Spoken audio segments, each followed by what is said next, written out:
What's going on, everyone? A different type of video today, but this can be controversial. We're going to react to the all-star starters getting announced for the East and the West. Early on, it's looking perfectly fine. Giannis Antetokounmpo from the East, that's a sure pick. You know, the MVP.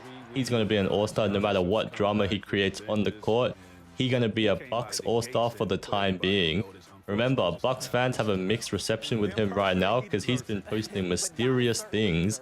He looks like he wants to get out of the Bucks, but his numbers don't lie. The man is a bona fide all-star. Let's see who's next. Jalen Brunson, also another great option. No one's going to debate this.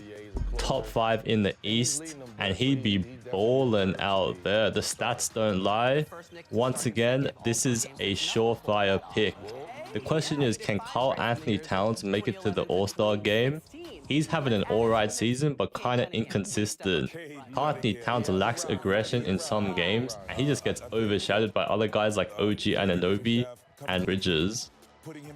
Cade Cunningham, another great selection, no complaints right here, leading the Pistons to a great record, top of the East.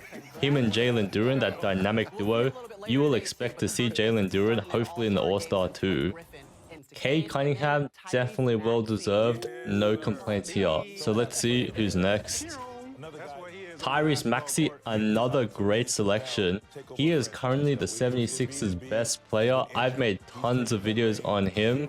Absolutely cooking. His speed, acceleration, shooting ability, the way he does step back threes.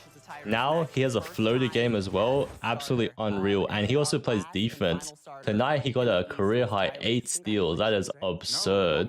So nothing to complain about there. The thing to worry about though, this is some positionless basketball. You have 3 guards and 1 forward, absolutely no center. So who's the last one? Jaylen Brown, another well-deserved all-star. The Celtics started off rough, but they're leading the charge now, and they're kind of top on the East as well. Jaylen Brown, bona fide all-star. Jason Tatum's not there this year, so he's taken the load.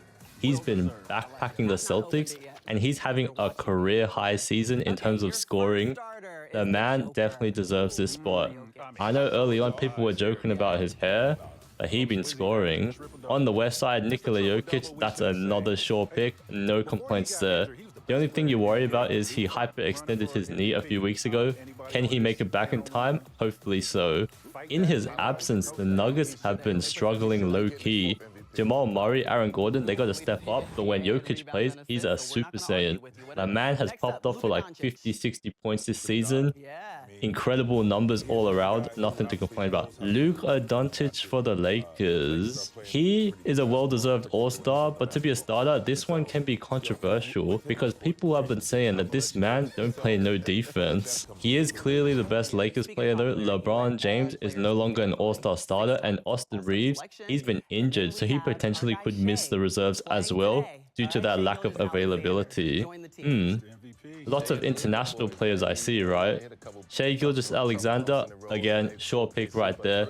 I know a lot of people are saying that I'd be glazing the OKC, but he is leading the OKC to the #1 seed.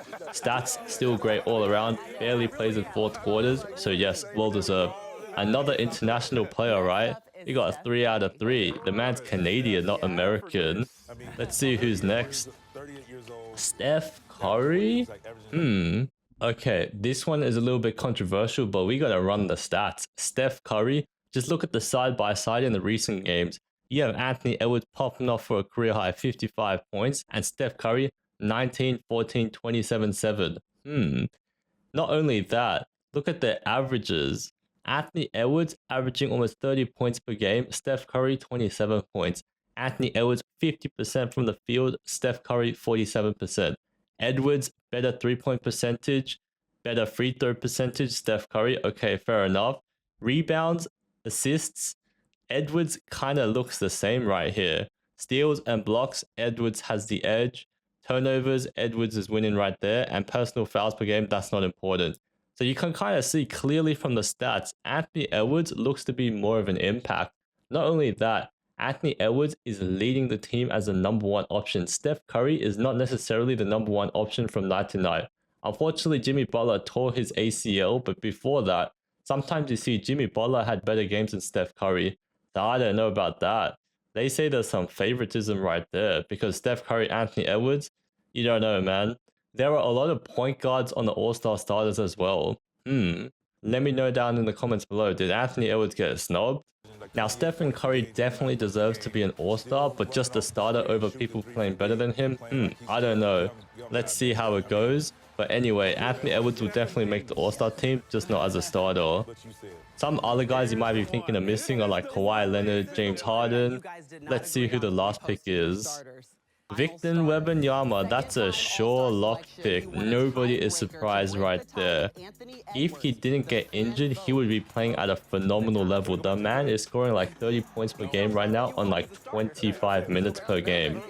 Look at the way he plays. I've made tons of videos on him. Just unbelievable player. Nothing to complain about there. So, what do you think about the All-Star starters? I think mostly fair for the East. The West, a little bit suspicious. Should Anthony Edwards have been a starter? Let me know. Otherwise, hope you guys enjoyed the video. Feel free to give a like. Otherwise, subscribe if you want to see more. I'll see you guys later. Peace.